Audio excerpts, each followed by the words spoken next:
Hello, Homestead. Please stand for the pledge. I pledge allegiance to the flag of the United States of America and to the republic for which it stands, one nation, under God, indivisible, with liberty and justice for all. Please stay standing for a moment of silence. From Homestead Media, this is HHS In Depth. The business department's annual competition, DECA, is continuing this year, but with some major changes due to the pandemic. Coming up, learn how they'll make it all happen. Plus, Nutrition and Wellness class is a place where students can not only learn how to cook better, but how to stay safe while doing so. You'll see how they do it coming up.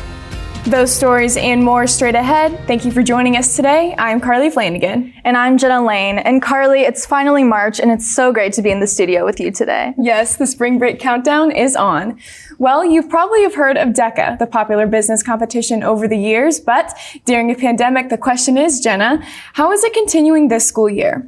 Well, Carly, like how we've seen with many other competitive events and clubs this year, DECA has been virtual. And the decision to go virtual has created a much different experience for students as they navigate through a year full of adjustments and changes.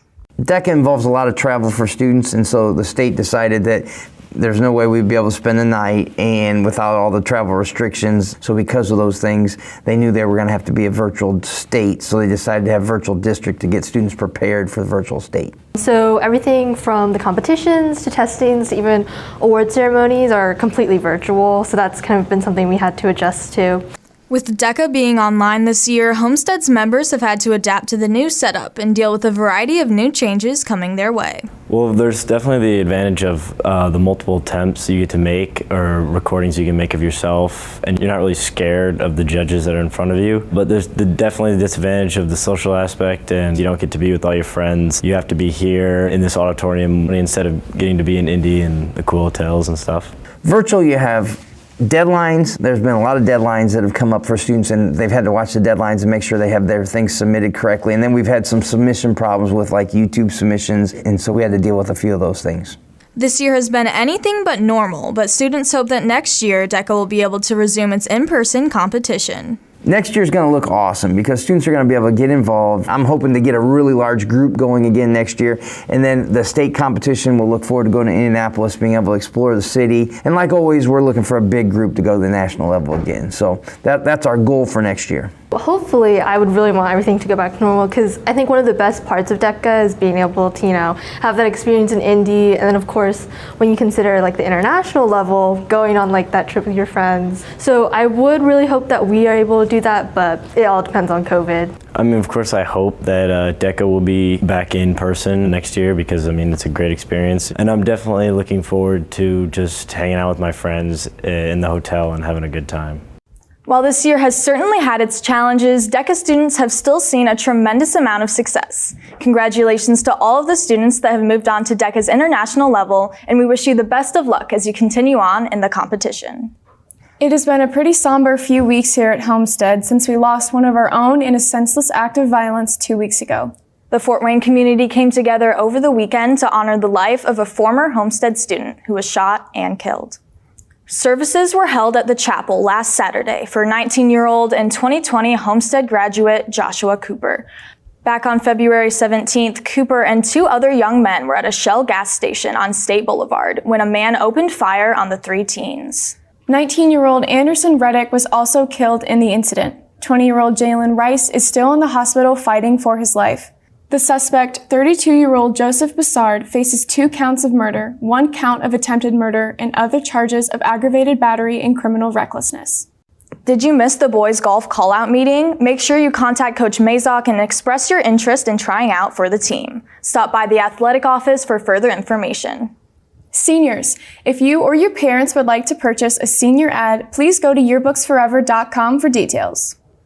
Speaking of yearbooks, time is running out to purchase one. This is a year you don't want to forget, so go to yearbooksforever.com for purchasing details.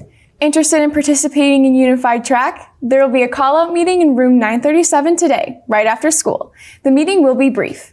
Please see Coach Hoffer or Coach Radloff if you have any questions. The Biomedical Science Club will host Jason Hazlett, a board-certified orthopedic specialist at Steppin' Up Physical Therapy, next Wednesday, March 10th in room 215 or virtually. The meeting will start at 2:45 and will end by 3:30. Check the homepage of the Biomed Club Canvas page for the Zoom link if you are not in attendance at school. If you have questions, email Mrs. Behrens at the email address shown here. And now here are the list of clubs meeting over the next week. K-Pop Club has a meeting today right after school in room 924. Euchre Club is back and will meet next Monday after school in room 212. No playing experience is necessary. Environmental Club's next meeting is this upcoming Monday in Mrs. Merkling's room, room 206, at 2:45 p.m. Continuing with the list of clubs meeting over the next week, Anime Club meets next Tuesday after school in room 924. And Young Americans for Freedom will meet next Tuesday in Mr. Biles' room, room 718, right after school. You can go out to discuss current events and politics. All political viewpoints are welcome. And the ASL Club meets next and every Thursday at 2:45 in the seminar room. Homestead's Riley Dance Marathon has been hard at work to raise funds for the Children's Hospital. Due to the pandemic canceling the marathon in March, they still stayed hard at work all school year. Homestead's Dance Marathon prevailed and raised over $20,000 for the kids at Riley and are proud of all the fundraising efforts since the start. To donate to Riley Dance Marathon, you can go on HHS In Depth's Instagram page to see our personal donation link. If you like the warmer weather we had last week, you're going to love what's in the full forecast. Today, though, it's going to be looking nice temperatures in the mid-40s, and we're going to get lots of sunshine. I'll be back later with a check of the full forecast.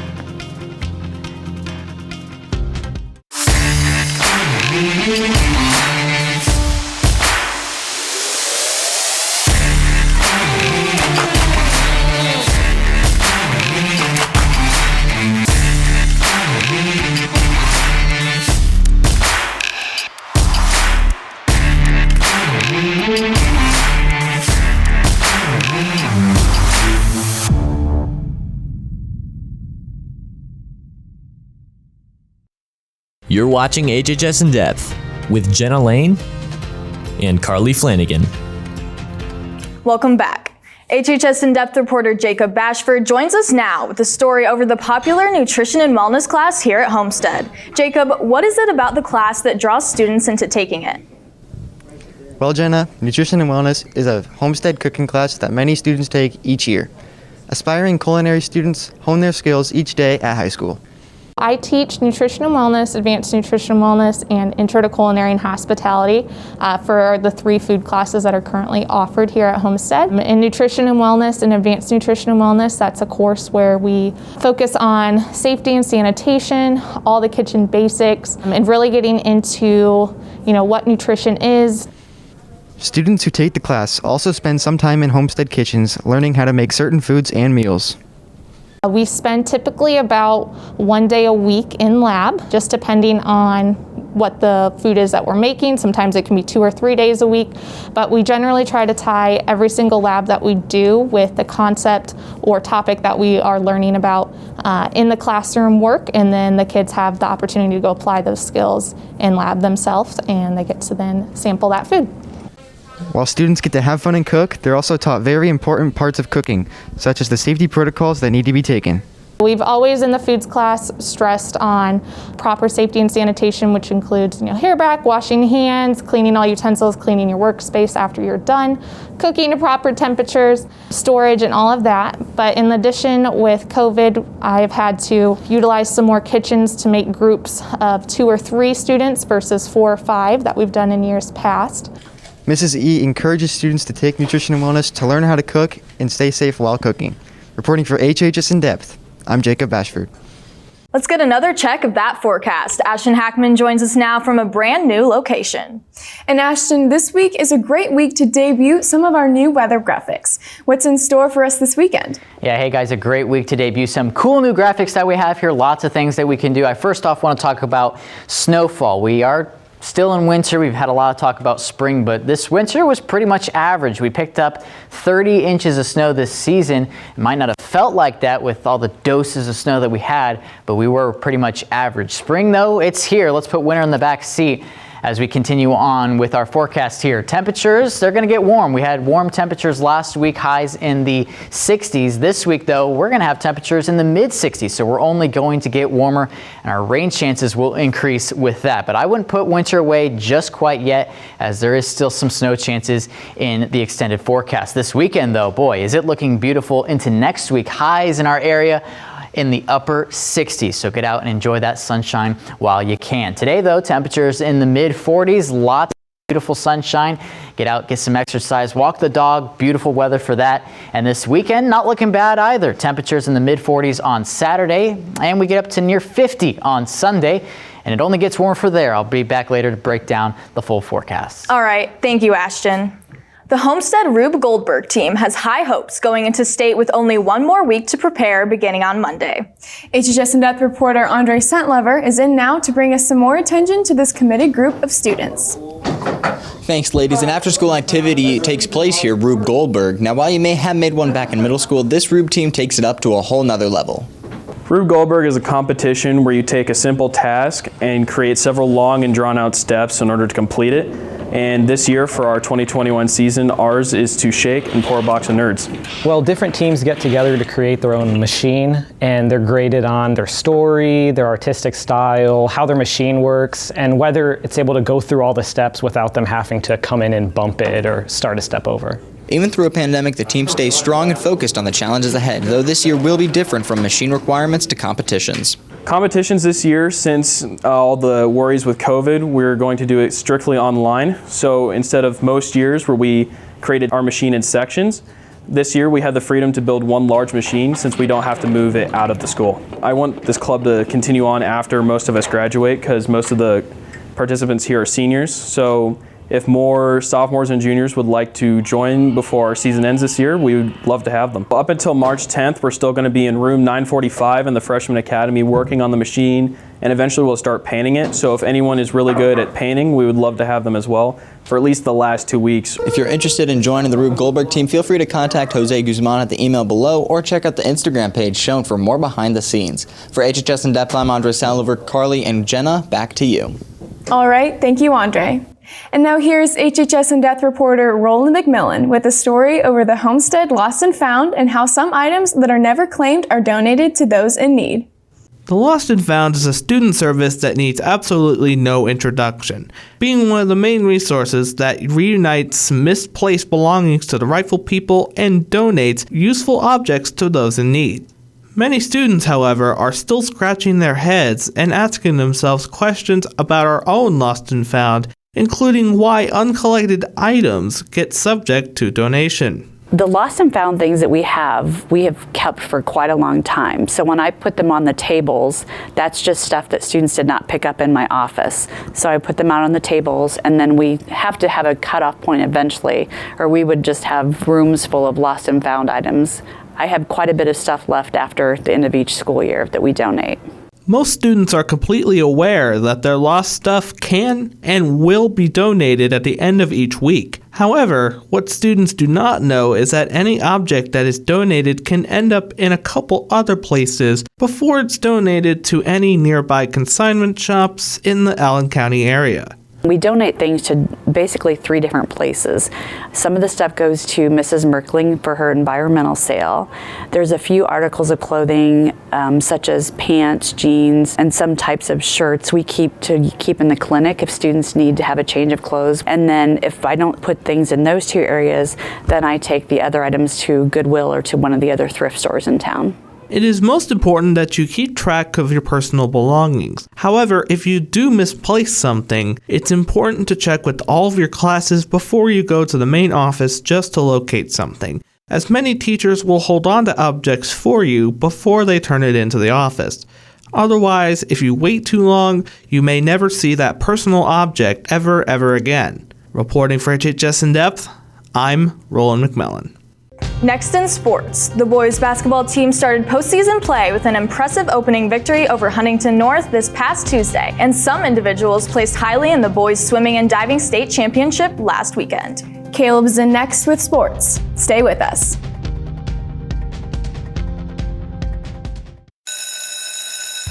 This is your weekly installment of Tech Tips, a helpful short series over assisting students and staff through issues in technology.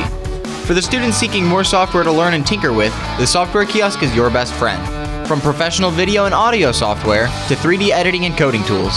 To access this list, simply click the arrow in your taskbar here and click on the red logo to open the Software Kiosk. Here you can browse the apps and choose one that piques your interest to install it. While you are able to install anything on the kiosk, some apps such as Adobe Photoshop and Premiere Pro require an Adobe account. These accounts are provided only to students requiring these in their class. If you believe you are in a class that needs access to one of these accounts, send a message to the email below. Tune in next week where we talk about the consequences of using a VPN and how it violates the school's laptop contract.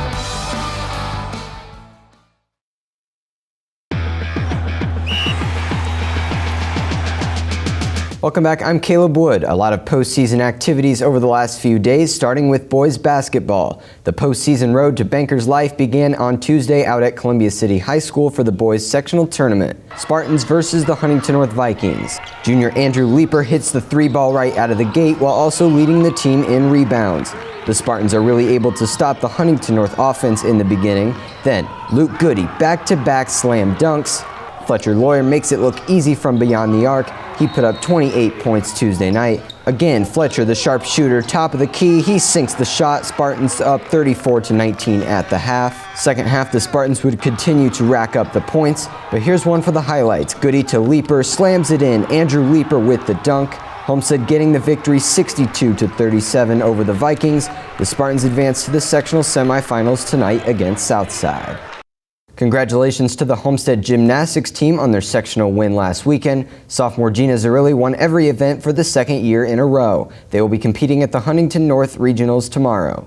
And congratulations to the Spartan boys swimming and diving team on their 9th place finish at state. Senior Cam Luardi placed 3rd in the 100-meter breaststroke and 5th in the 200-meter medley. Both were school records. And junior Brendan Waite placed 15th in diving.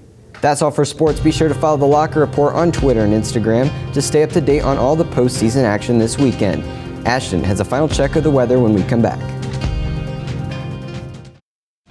Next week on HHS In Depth, reporter Easton Hensley will bring you a story about the journalism program at Homestead. Learn what it takes to be a part of the program as well as the commitment of making the Spartana every month. This story and more will be on next week's episode of HHS In Depth.